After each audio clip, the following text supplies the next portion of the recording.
What's going on, gamers? So we got a video here from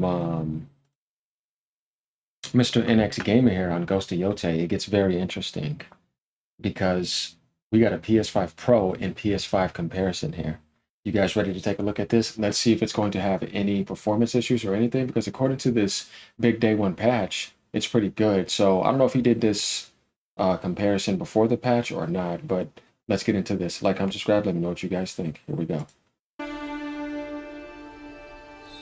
Now on PS5, this mode locks performance to 30 FPS in gameplay during real-time cinematics.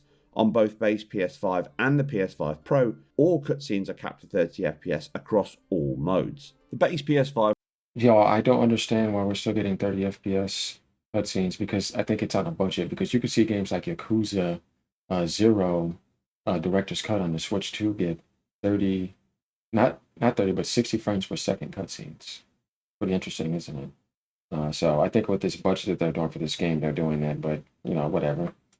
Ray tracing mode uses dynamic scaling with counts from approximately 3200 by 1800 in gameplay and around 1440 1588p, which retains much of the sharpness of the quality mode. Game still looks good. Now on Pro, it remains the same, but locks itself pretty much at that 1800p all the time.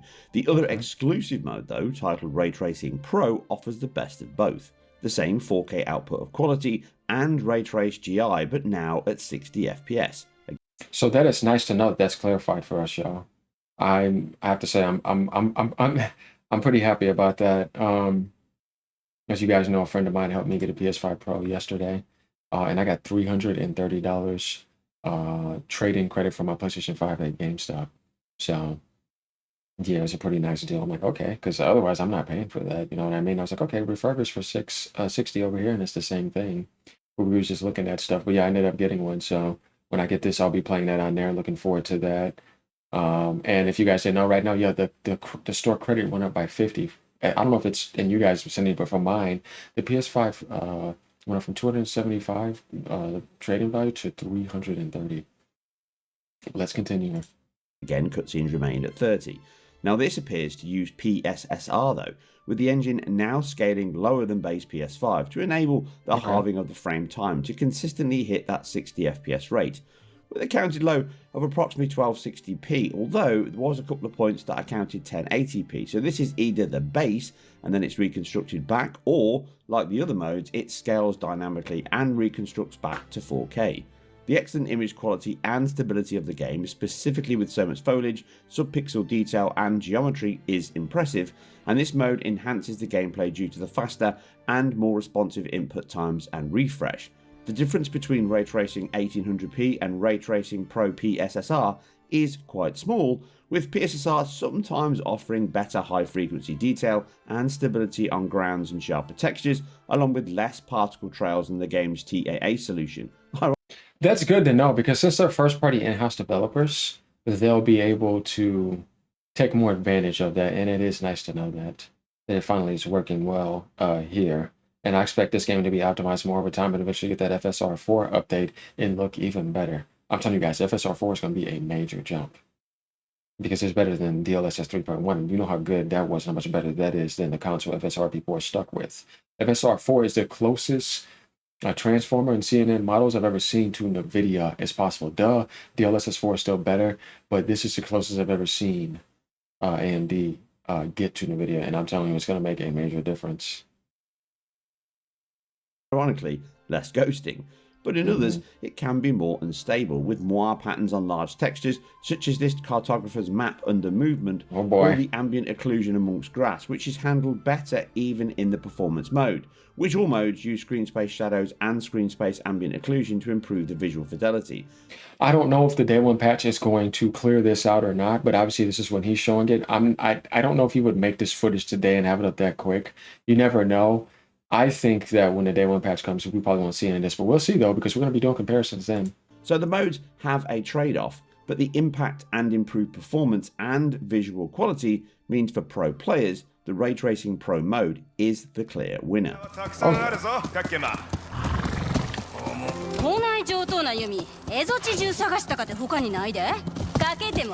A higher resolution quality mode retains the 30 FPS cap whilst improving details via a resolution boost, but it removes the ray trace lighting during gameplay, reverting to the image-based lighting solution present in the prior games on PS4 and PS5, just improved here.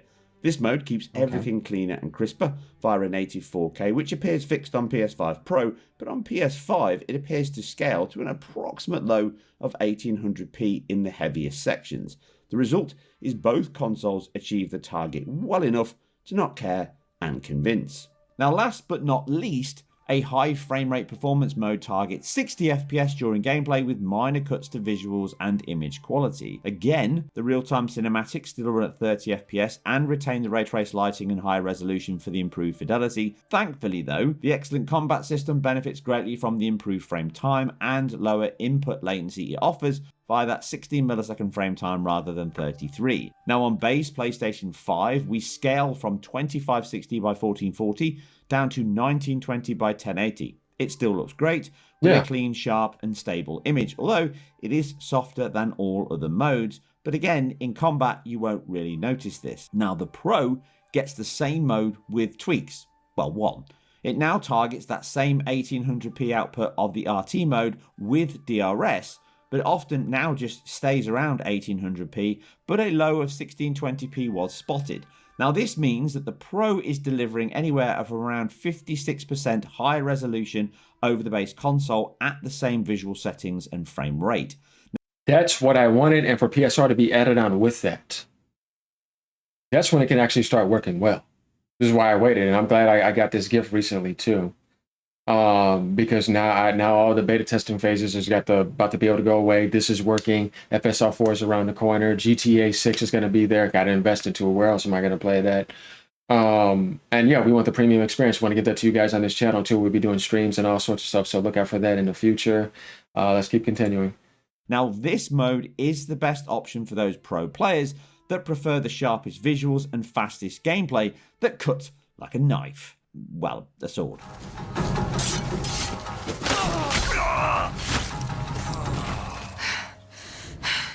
Now performance is exceptional. All modes, all consoles, 30 or 60 are evenly paced, and 60 is close to locked on both consoles, and the game only drops a handful of frames here and there in all tested sections.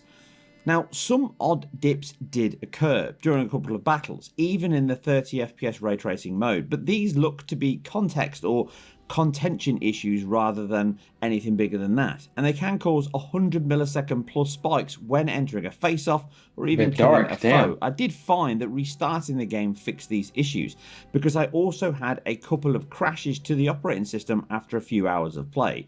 So okay, so he is playing pre-patch, guys. When the patch comes out, it's a huge patch. You guys can see it. Look at my video I did today. It has everything in there about how it improved so much. So we're seeing these comparisons pre-patch, before day one patch. This says a lot.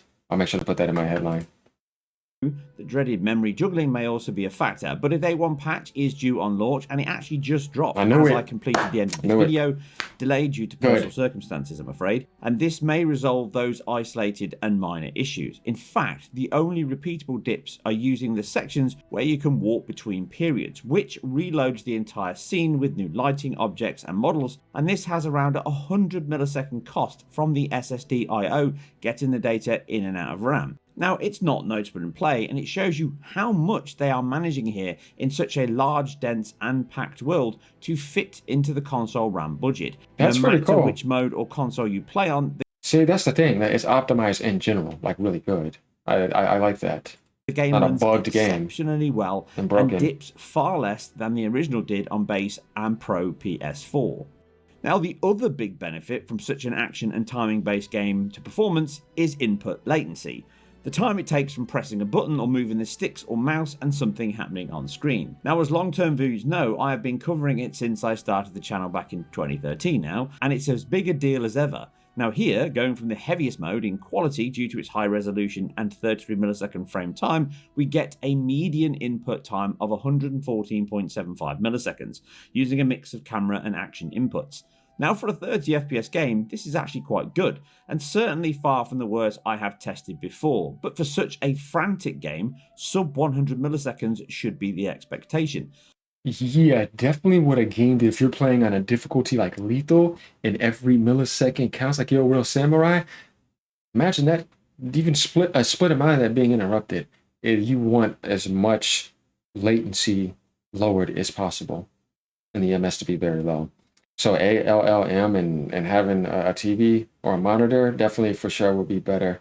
And I may be thinking about putting this on my 4K 16 monitor or 120 actually, I have a 144 hertz. Honestly, yeah, what am I talking about? Now VRR and all that in there. So, oof.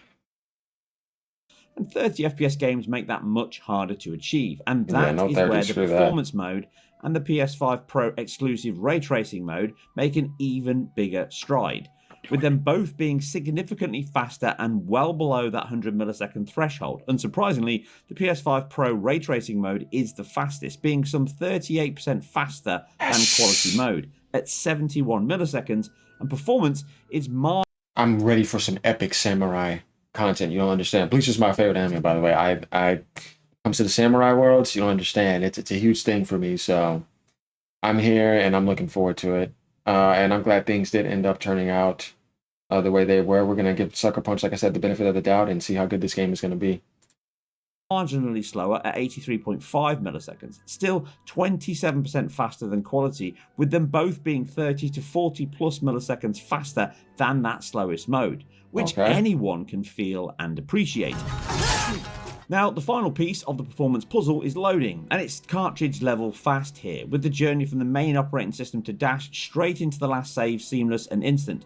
No splash screen, menu, or anything. Straight into your last moment with no friction or delay. In less than Nice. 10 seconds. Superb. Fast travel is also incredibly quick and easy, allowing you to jump around the map, which aids the order in which you tackle the main, side, and other various paths the game has in store. And all these areas make the pick up and drop out sessions a breeze for anyone, like me, that does not have hours on end to play non-stop. And I felt it actually helped me complete the game faster due to the ease of this. Certainly a game that leans into the benefits we were sold on the PS5's SSD and fast I/O infrastructure. My more enthusiastic admirers in life. You could hire a bodyguard. And share my profits? Not a chance. So we get the idea of the SSD speed working very well. The comparisons are doing very well. There may have been some minor issues, but all of that stuff is being fixed with the huge day one patch. Like I said, if you guys don't know about that, look into the patch notes or look at my recent Ghost video earlier that I did. Looking like things are turning out quite well. Looking forward to the launch to see how things go from here. I just want a really good samurai game, and I want to continue that epicness from Ghost of Tsushima. And I got a platinum on it, by the way. So if this gives me that same feeling, I'll get the platinum on this too. You know, we're getting close to that 60 platinums. So let me know what you guys think about this. Let's get back to some gaming now. All right, y'all. Peace out. Have a great day.